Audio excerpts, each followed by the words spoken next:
আপনারা জানেন একটা শুট আউট হয়েছিল সোনার বাংলা ঢাবার কাছে নতুন নগরে। তো আমরা ওখানে গেছিলাম। তো ওখানে গিয়ে আমরা পেয়েছি যে 7 জনের মতন ওখানে 6-7 জন এসেছিলো রোল খেতে। রোল খাওয়ার পরে যখন ওরা বাইরে দাঁড়িয়েছিল তো একটা গাড়ির থেকে এসে কে বা কারা ফায়ার করেছে। কিছু আমরা ওখানে এমটি কার্ট্রিজ পেয়েছি, হ্যাঁ, কিছু বুলেটও পেয়েছি। আর ওখানে জানতে পেরেছি যে 2 জন ইনজার্ড হয়েছে, তাদের আইএলএস পাঠানো হয়েছে। তো ইমিডিয়েটলি আমরা থেকে ইনভেস্টিগেশন স্টার্ট করেছি। মোবাইল ফরেন্সিক টিমকে ডাকানো হয়েছে, ফটোগ্রাফার ভিডিও দেখা হয়েছে, সিসিটিভিগুলো চেক করা হয়েছে। তো তারপরে যারা স্পটে ছিল ওদের থেকে স্টেটমেন্ট নেওয়ার পরে অ্যাজ পার কমপ্লেন একটা এফআইআর রেজিস্টার হয়েছে। এফআইআরের রেফারেন্সটা আপনি আপনাকে দিয়ে দিচ্ছি। West Agartala PS case number 169/2022 under section 326, 307, 34 IPC and section 27(2) of Arms Act.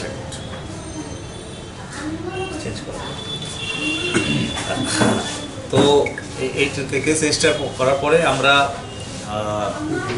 প্রথমে ভেহিকেলটাকে আইডেন্টিফাই করার চেষ্টা করেছি। তো সিসিটিভিতে কিছু ফুটেজ পাওয়া গেছিলো, ওইটা আমি আপনাদের সঙ্গে শেয়ার করবো আফটার ব্রিফিং। তো on the basis of that কালকে জিজ্ঞাসাবাদের জন্য আমরা 2 জন এফআইআর নেম এপিকে আমরা করেছি, যেটা সাবসিকুয়েন্টলি অ্যারেস্ট করে আমরা কোর্টে পাঠিয়েছি। একজনের নাম হচ্ছে প্রভাকর ঘোষ, আরেকজনের নাম হচ্ছে সন্তোষ দাস। এদের আমরা 5 দিনের রিমান্ড চেয়েছি। এখন মাননীয় আদালত থেকে যদি আমরা রিমান্ড পাই তো এটা আমরা মূলত এই কেসের মধ্যে প্রাইম ফেসে যে আমরা পেয়েছি এটা হচ্ছে যে ওখানে 2টো নেগোসিয়েশন মাফিয়া গ্যাং কাজ করছে। একটা রাজু বর্মনের গ্যাং, একটা দেব ভট্টাচার্য গ্যাং। এরা নিজের বর্চস্ব মানে কায়েম করার জন্য ওদের মধ্যে একটা রেশারেশি চলছে। এই রেশারেশি বহুদিন থেকেই চলছে। এই রেশারেশির ফল যে এই ঘটনাটা যতটা মানে প্রিলিমিনারি ইনভেস্টিগেশন পাওয়া যাচ্ছে। তো এর মধ্যে যে ইনজুর আছে হরিপদ দাস, তো ওনাকেই মেন টার্গেট করা হয়েছে এরকম বলে অনুমান করা হচ্ছে। এফআইআরের মধ্যে আরও 3 জনের নাম আছে। রাজু বর্মন আর বিমান দাস গান্ধীগ্রামের, ওনারও নাম আছে। আর সন্দীপ কর আলিয়াস আকাশ, ওর নাম আছে। এই পুরো 2 গ্যাংই এই নেগোসিয়েশনের মধ্যে ইনভলভ, যারা টিম পার্টি আর এটা। আর এটা বহুদিন থেকে চলছে। আর এই কেসটা হওয়ার পরে আমরা চেষ্টা করবো যে এই যে এটাকে কন্ট্রোল করার। প্রথমে তো আমরা কালকে যে ভেহিকেলগুলো ইউজ হয়েছিল দুটো গাড়িতে এসেছিলো। একটা হোয়াইট কালারের মারুতি সুজুকি সেলেরিও আর একটা রেড কালারের হিউন্ডাই গ্র্যান্ড i10, দুটোই আমরা সিজ করেছি। আমরা স্পট থেকে বুলেট আর এমটি শেল সিজ করি, 4টা এমটি শেল, 2টো বুলেট আমরা সিজ করেছি। হসপিটালের মধ্যে ডিউরিং অপারেশন দুটো ভিকটিম থেকে একটা বুলেট মানে পাওয়া গেছে। আমরা সিসিটিভির ফুটেজটা যেখান থেকে ডিভিআর থেকে স্পটের থেকে ওইটা সিজ করেছি। এখন ইনভেস্টিগেশন ইনিশিয়াল স্টেজে। এখন আমরা মানে যে ওয়েপনটা আছে খুব সম্ভবত সফিস্টিকেটেড স্মল ফায়ার আর্ম থেকে ইউজ করেছি। এটা রিকভার করা আমাদের টার্গেট। এটা আমরা রিমান্ডে পাবো, তো এটা আমরা চেষ্টা করবো।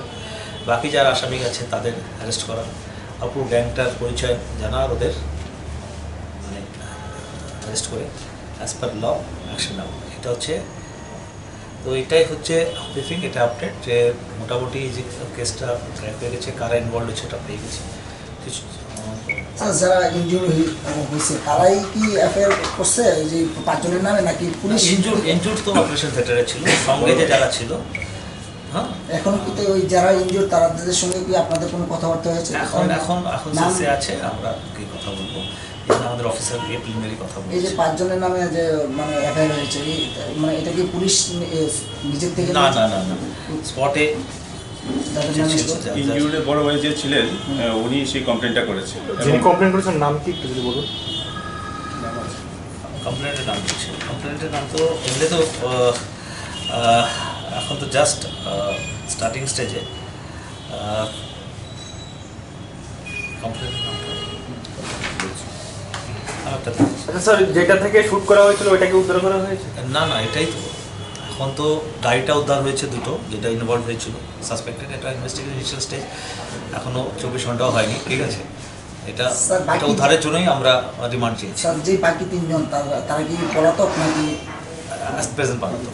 পলাতক? পলাতক, এদের জন্য অলরেডি টিম বাইরে আছে।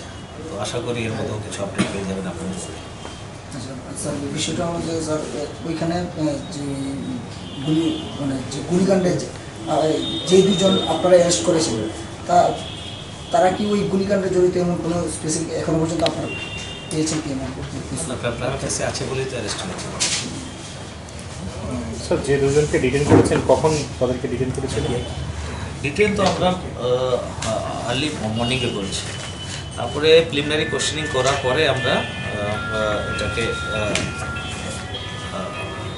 অ্যারেস্ট করা হয়েছে। অ্যারেস্ট করে আজকে কোর্টে ফরওয়ার্ড করেছি, রিমান্ডে আসার পরে বাকি। তো এটা অ্যাকচুয়ালি আপনাদের আপডেট দিলাম, আপডেট আছে। তো যারা এর মধ্যে জড়িত আছে, কেন জড়িত আছে, ঠিক আছে, হ্যাঁ কারা জড়িত আছে এটা আপনাদের জানা হয়ে গেছে। বাকি তো আমাদের অ্যাকশন থাকবে, যদি কোনো আপডেট করার মতো থাকে আপনাদের।